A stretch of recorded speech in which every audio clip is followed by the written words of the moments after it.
The Buddha was a philosopher, mediator, spiritual teacher, and religious leader who is credited as the founder of Buddhism.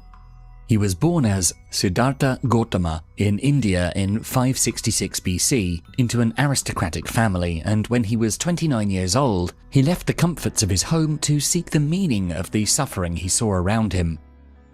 After 6 years of arduous yogic training, he abandoned the way of self-mortification and instead sat in mindful meditation beneath a Bodhi tree. On the full moon of May, with the rising of the morning star, Siddhartha Gautama became the Buddha, the awakened one. The Buddha wandered the plains of northeastern India for 45 years more, teaching the path or Dharma as he had realized in that moment. Around him developed a community of people drawn from every tribe and caste, devoted to practicing his path.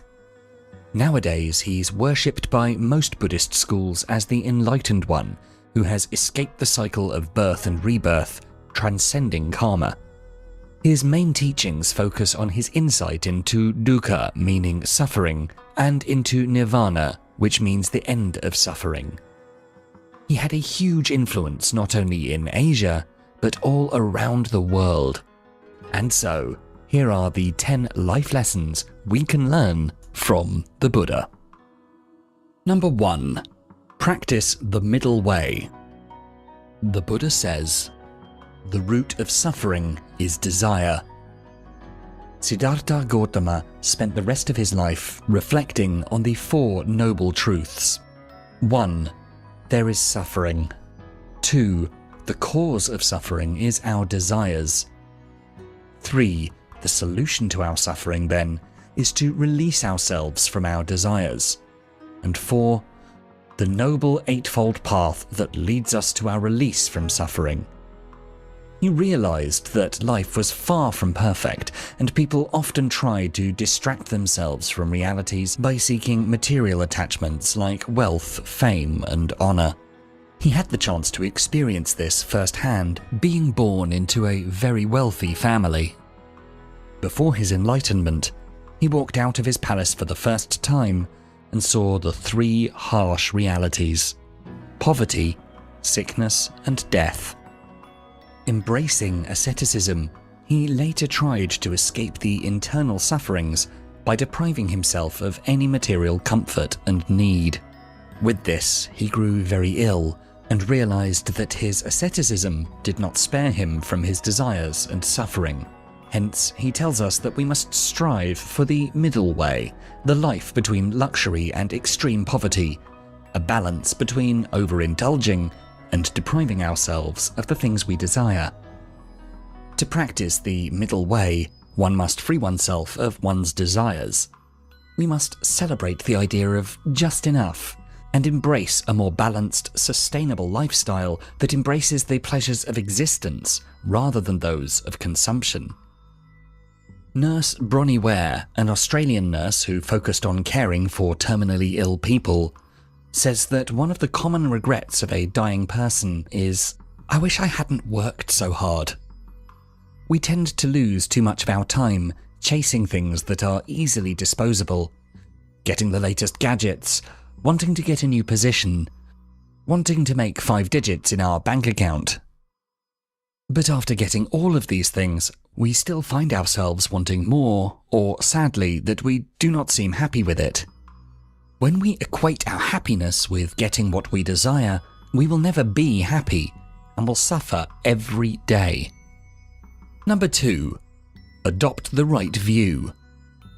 According to the Buddha, do not get upset with people or situations. Both are powerless without your reaction. The Buddha is asking us to adopt the right view, to be more philosophical about the opinions we hold, to become aware of what we think, and then to inquire more deeply into why we think what we think. Only then can we know if our thoughts are true, false, or confused. Our thoughts affect our daily decisions and relationships deeply, and we would make better decisions in all aspects of our lives if we were clearer about the foundations of our own thinking. The problem with us is that we tend to react quickly to things that happen around us. Stephen Covey, in his book The 7 Habits of Highly Effective People, calls this the 90-10 rule of life. Life is 10% what happens to us and 90% how we react to it. Imagine that before going to work you trip on your child's bike in the driveway. Your child runs to help you, apologizing, but instead you yell at him, say bad words enough to be heard by your wife, who storms outside and tells you to watch your mouth. You start an argument with your wife that ends up with you either missing your morning bus or almost getting in an accident for driving too fast on the road. Then, when you arrive at work 15 minutes late, you become unproductive for the day because you're still angry. Your team leader reprimands you, and because of what happened in the morning, you yell back at him. You come home with probationary suspension, a cold treatment from your family, and a sour day.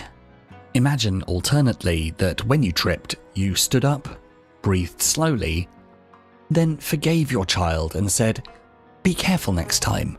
Remember to keep your bike inside the garage."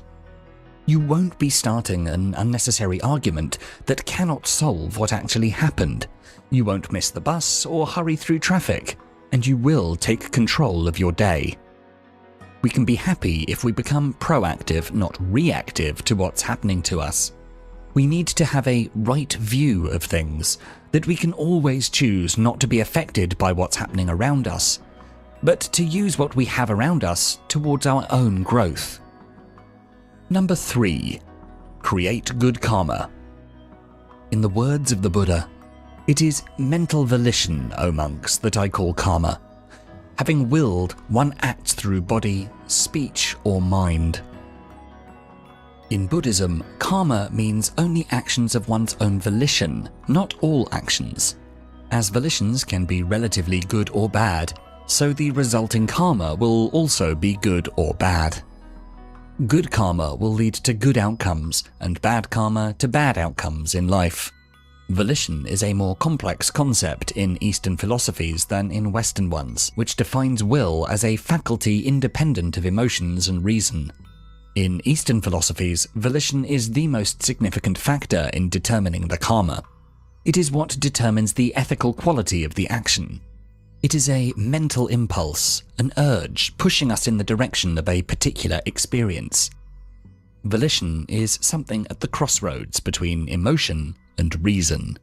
A bad volition is based on a bad attitude or a bad intention, and to avoid having a bad karma, we have to align our actions to positive attitudes and intentions.